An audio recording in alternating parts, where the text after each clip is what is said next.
besoin de toi, maître. Heureuse est la mère qui t'a porté et allaitée. Heureux plutôt ceux qui écoutent la parole de Dieu et qui l'observent.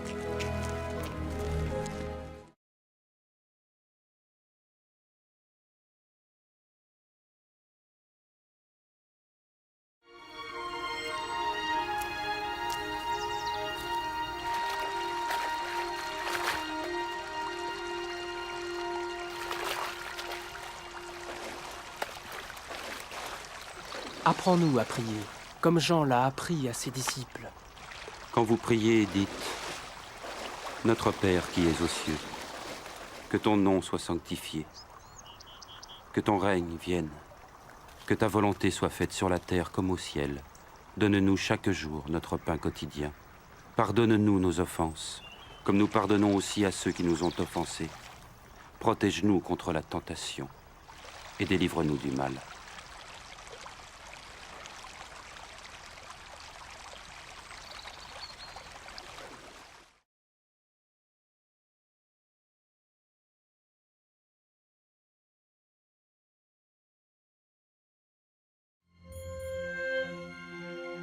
Dans les Saintes Écritures, Dieu déclare que le Messie viendrait pour être le sauveur du monde. La vie de Jésus prouve qu'il est bien celui dont les prophètes avaient parlé. Ésaïe a prophétisé que la Vierge deviendrait enceinte et qu'elle enfanterait un fils. Des siècles plus tard, la naissance de Jésus accomplissait cette prophétie.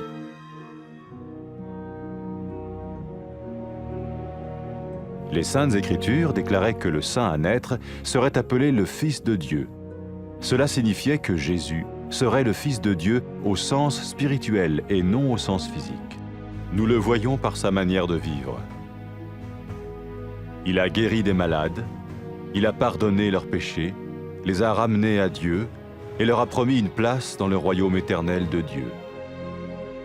Il s'est offert lui-même en sacrifice pour le péché à leur place. Puis il est revenu à la vie, victorieux sur la mort selon le plan de Dieu. Jésus a dit « Personne ne me prend la vie, mais je la donne de ma propre volonté. » La vie de Jésus n'a pas seulement accompli les écrits des prophètes, mais elle a aussi confirmé la vérité de la sainte parole de Dieu. Les prophètes avaient écrit « Ta parole, ô mon Dieu, est parfaite, elle dure à toujours. » Jésus lui-même a dit « Le ciel et la terre disparaîtront, tandis que mes paroles ne disparaîtront jamais. » Jésus est venu pour nous donner la vie dans toute sa plénitude. Et quand l'homme a désobéi à Dieu dans le jardin d'Éden, il a choisi sa propre voie et ses actions l'ont séparé du Créateur.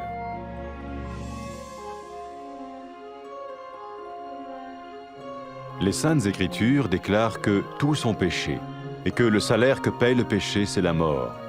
Il s'agit de la mort spirituelle, éternelle séparation d'avec Dieu.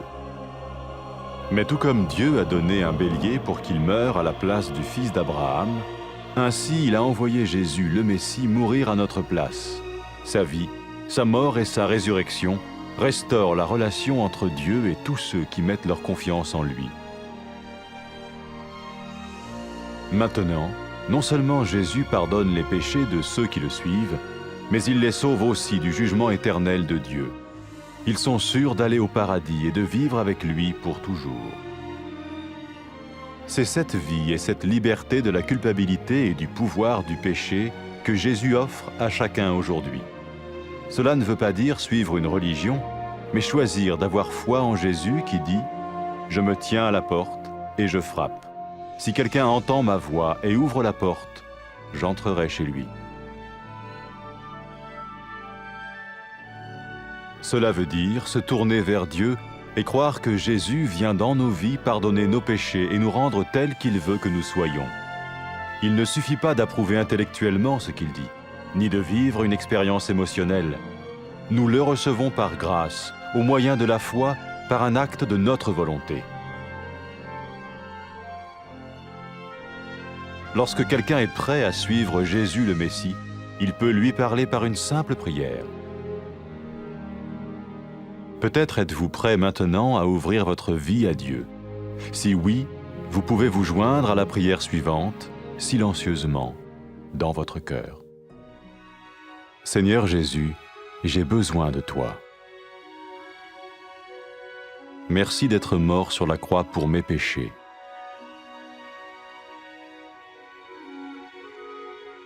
Je confesse mes péchés et je m'en repens.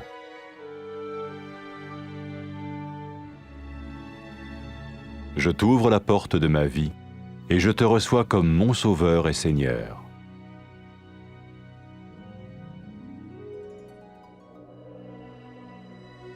Merci de me pardonner mes péchés et de me donner la vie éternelle.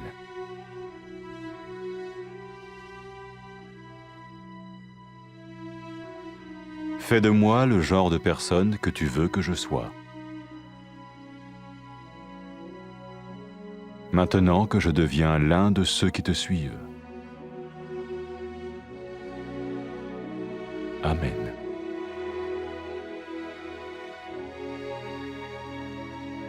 Jésus a dit à propos de ses disciples, « Mes brebis écoutent ma voix, je les connais et elles me suivent. » Pour expérimenter la vie en abondance promise par Jésus, ceux qui le suivent parlent à Dieu chaque jour dans la prière et lisent ou écoutent sa parole. Ils parlent de lui à d'autres personnes et rencontrent régulièrement ceux qui l'aiment et le suivent. N'oubliez pas sa merveilleuse promesse. Tout pouvoir m'a été donné dans le ciel et sur la terre. Et sachez-le, je vais être avec vous tous les jours, jusqu'à la fin du monde.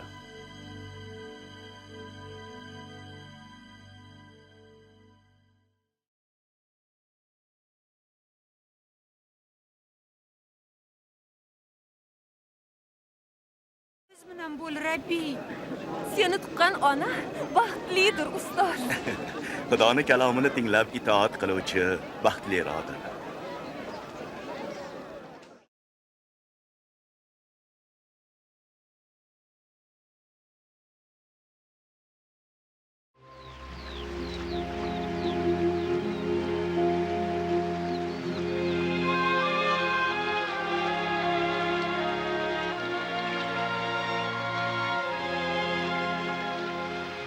Ustoz, Yahyo o'rgatganday ibodat qilishga o'rgat. Ibodatda bunday deng. Samodagi barhayot otamiz, sening noming muqaddaslansin. Sening shohliging kelsin. Samoda bo'lgani kabi yerda ham sening irodang bo'lsin. Bizning rizq ro'zimizni ham bizga berib tur. Biz qarzdorlarimizni kechirganimiz kabi bizning ham gunohimizni kechir. Va bizni vasvasaga yo'liqtirma. Biroq makkordan xalos qil.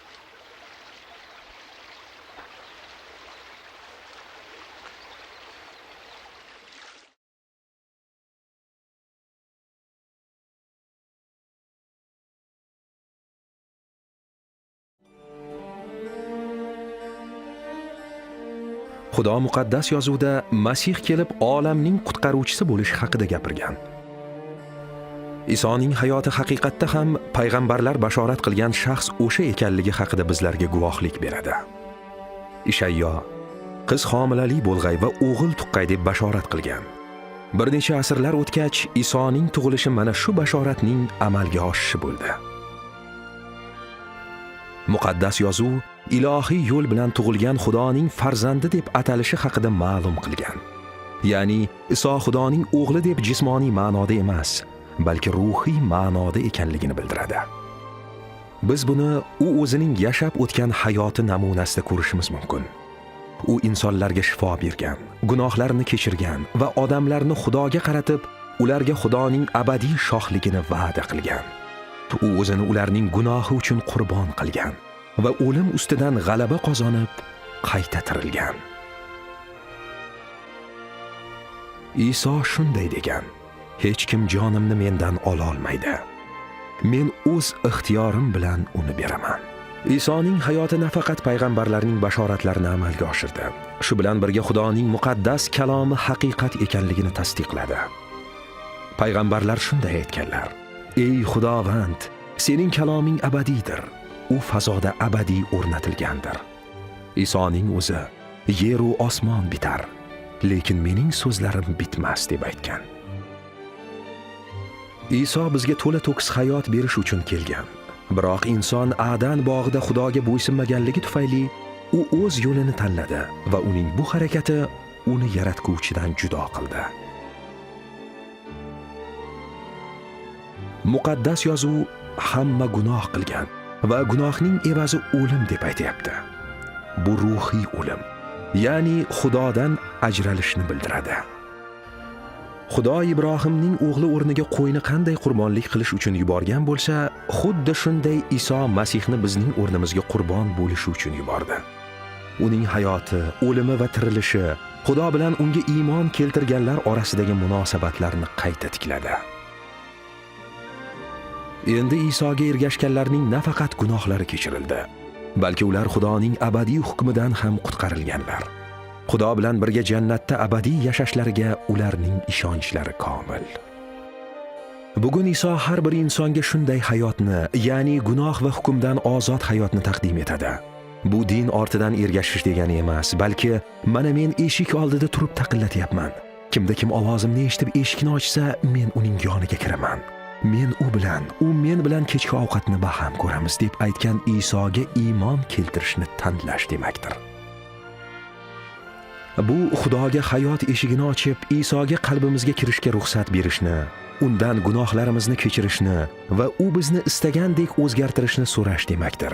Bu faqat aytilgan fikrlar bilan rozi bo'lish yoki his-tuyg'ularga berilish emas. Biz uni inoyat orqali iymon va irodamiz harakati bilan qabul qilamiz.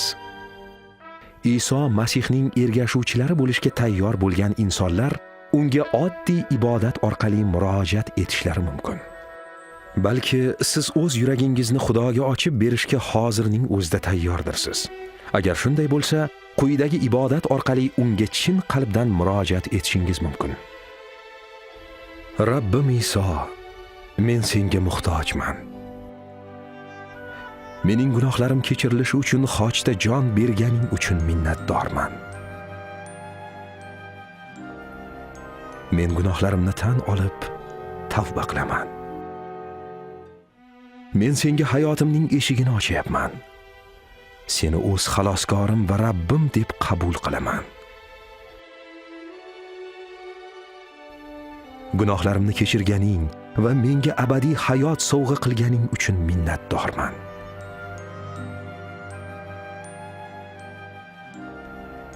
Meni qanday inson bo'lishimni istasang, shunday qilib o'zgartirgin.